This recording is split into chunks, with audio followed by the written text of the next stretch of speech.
Hello, friends and family. It's day 69, cycle 4, day 5. Apologies for the live that did not happen. For those that were online, I did set up a quick meet, Google Meet, so we could chat, and that was lovely to see everybody's faces, and we might try and do something like that more regularly. So I would like to just give you a quick overview of what we talked about. Quick. Sorry about my throat. I've been talking for the better part of an hour. So what I want to talk to you about is the PET scan results, and I'll give you like a quickie on my status for today, but not too detailed. We'll get into that tomorrow if everybody's okay with that. So what I have here, don't want to show you the details, is my doctor's written up notes on my PET scan, which was pretty awesome. And I did talk to him. So let me tell you about the conversation, and then I'll talk about the actual numbers. When we started the conversation, he indicated that my PET scan indicated, even though we didn't have an initial PET scan, that the PET scan indicated, compared to the CT scan that I had in November, that I had considerably improved, which is good news. And we kind of thought that based on the labs and just how I was feeling, except for the poisoning. Now,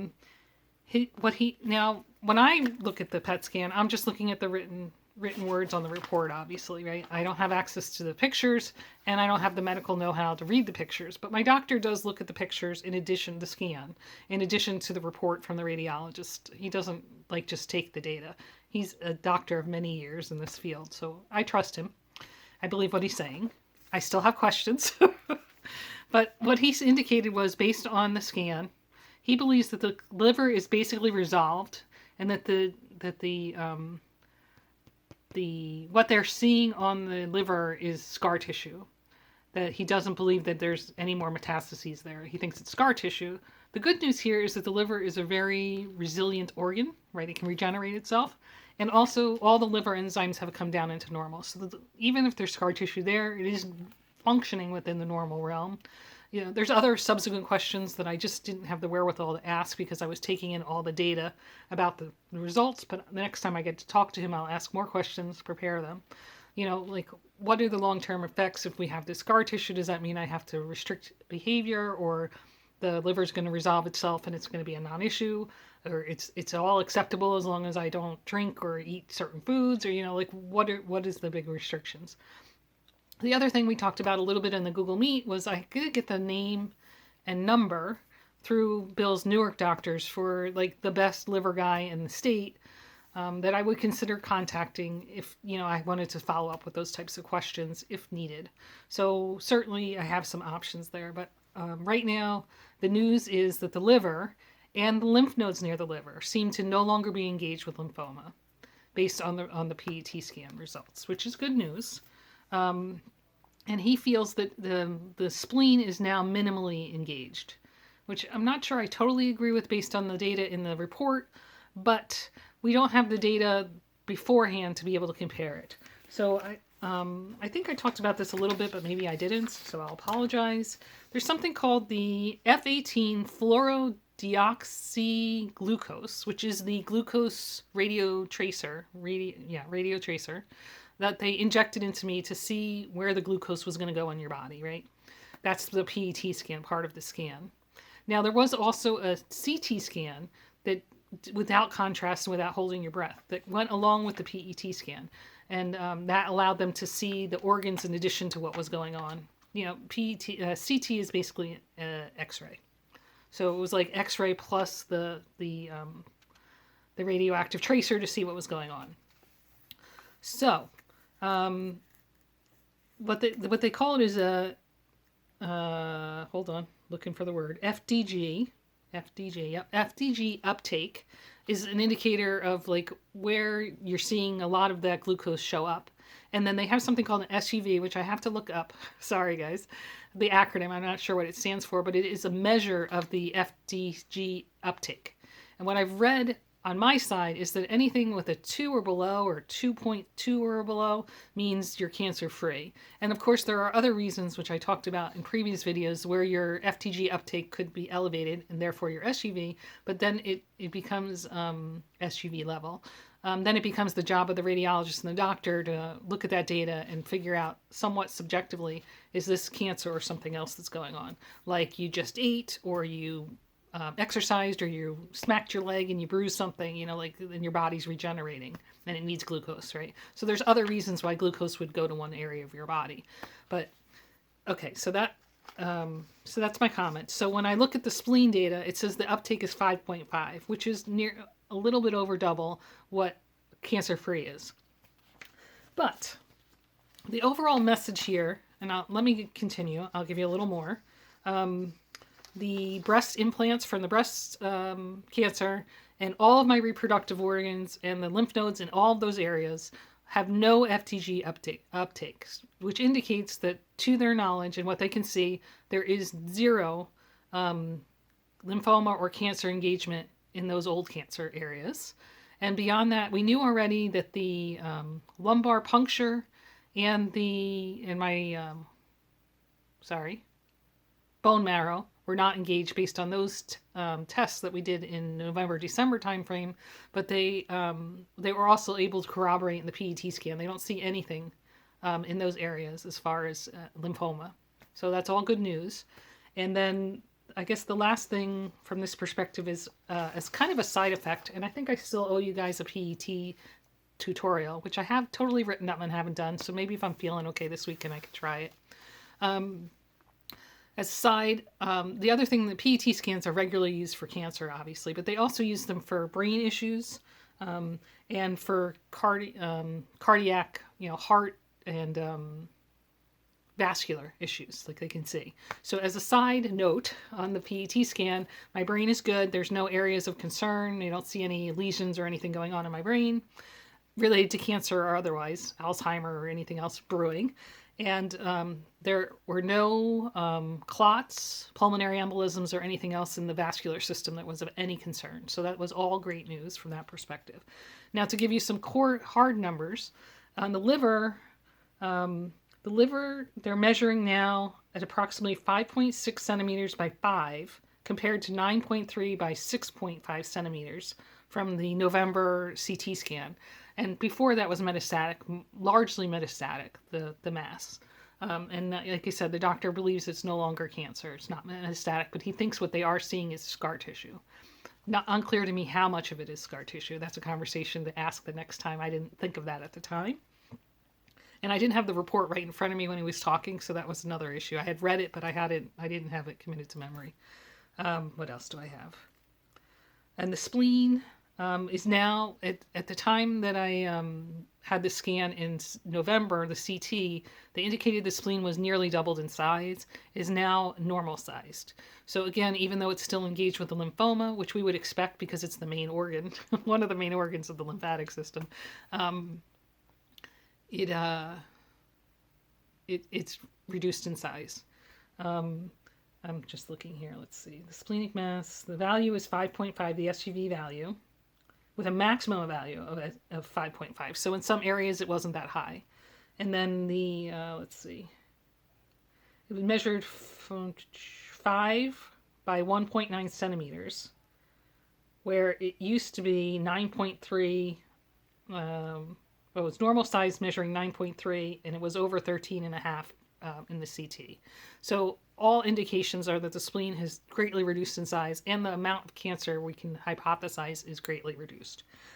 Also, the lymph nodes by my liver that were very engaged in November, they have a SUV value of maximum of 2.3, which is pretty close to nothing, right? And they're now 1.5 centimeters on the short axis compared to over 4 before the in November. So those have all come down almost normal, right? So that's why he's saying he thinks it's the liver and those lymph nodes are no longer engaged. So the summary here is that his feeling is that I'm responding stellarly, fabulously to the treatment. He still is on target to do 6 treatments. At this time, he's not going to reduce any of the medication. The dose adjustment will not be a dose adjustment on the medication unless I complain of symptomology that he feels is necessary. For example, the neuropathy. And I think the reason why they're more concerned with the neuropathy is because in some cases it becomes a permanent. There's two things. The neuropathy can become a permanent condition. Like it won't go away when I go off chemo. And the other thing is, from what I read on this, particularly vincristine, which is one of the cocktail, the 4-day cocktail, is that there's a lifetime limit to how much you can take in your body. And they're giving me very little dose. I want to say it's like 0.7 in the cocktail, but 0.7 cc's per bag. But he, so, and it is a fairly common drug, even though it's miserable, for lymphoma and some breast cancers and some other things. And so I think as a general approach, they don't want to max you out in one set of treatments with that drug because you might need it in subsequent treatments, right? And we know, since this is my third unique cancer, better not hedge our bet. It's better to hedge our bets. So overall, the PET scan results were excellent. They weren't, you're all set. Part of me was hoping for, you're great. We're going to continue to do 6, but you're done. Everything looks awesome. But this is as close to that as I could get. And certainly all the indications with the labs looked excellent. And, we believed that things were going well. But having the PET scan that was looking on the inside say, yep, everything's looking good. And really the only thing that's currently engaged is the lymphatic system itself. It's pretty amazing. The white blood cells in the lymphatic spleen. You know what I'm saying here. Sorry. So that's all fabulous news, and certainly takes some of that pressure off my shoulders. Even though this has been a miserable, well, it hasn't. I shouldn't even say that. Even through the misery of the certain days that are miserable, that it is working. So that's good news. And he still feels like we should do 6 cycles. I think I said that already. And he would like to do a PET scan at the end of the 6 cycles to confirm that we've gotten it all. And I'm going to ask the office and or him this week if they can start today or tomorrow or whatever day I talk to them with the request to my insurance company to get the PET scan approved, so that by the time we get to I think mid-April, when I should be done, we'll have that approved and ready to go when we need it. And then I think that is most of what I have to tell you about. And I did, as a separate note, the staging of my lymphoma is stage 4, I say every day in the video, and that mostly has to do with the fact that it was outside of the lymph nodes in the spleen. So the fact that it's really pretty much out of the liver, although not totally, means like if you were to stage me today, I would have a different staging, but that's not how it works. You're stage 4 until you're not, right?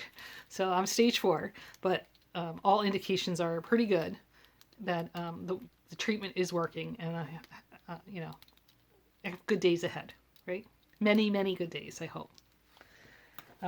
So he was also very excited about my LDH. I think I talked about that yesterday. The LDH is an indication of all the organs being upset. They don't seem to be quite as upset, so that's all good news. So I think I mentioned when he started talking to me, he said that the PET scan indicated that I was considerably improved when he compared it to the CT scan.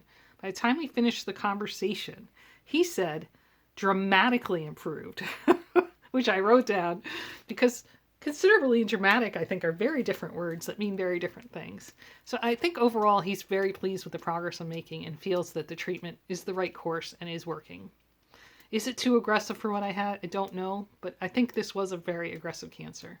So I'm not going to get too much into my to-do list, and all that stuff, or even my regular status. I can maybe add that into tomorrow's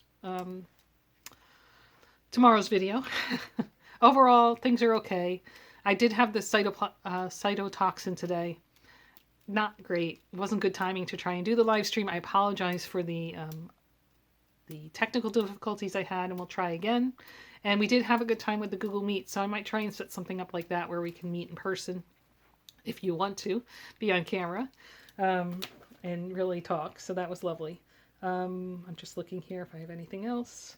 Okay, so a couple questions that came up during the conversation. Oh, pain. So I had a lot of pain early on, November, when we found all this, October, November timeframe.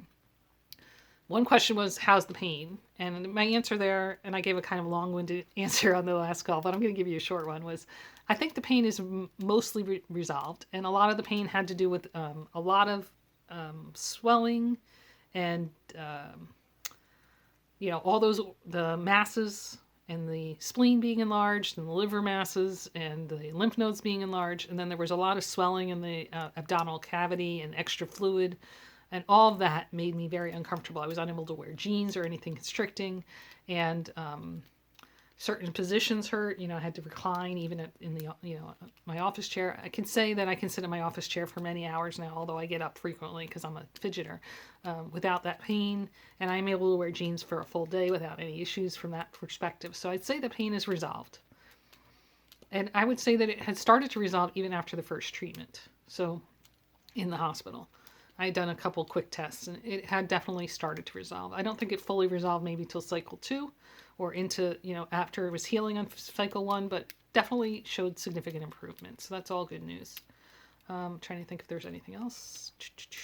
I think that's it. So anybody that joined me on the Google Meet, if I'm forgetting something, please feel free to jump into the chat here, the comments, and add it. So that's what I wanted to tell you. I meant to keep this short.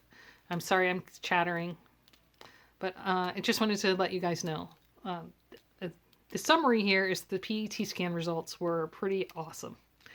It looks like I am responding very well to treatment and that my treatments may be done by the time I finish the 6th cycle.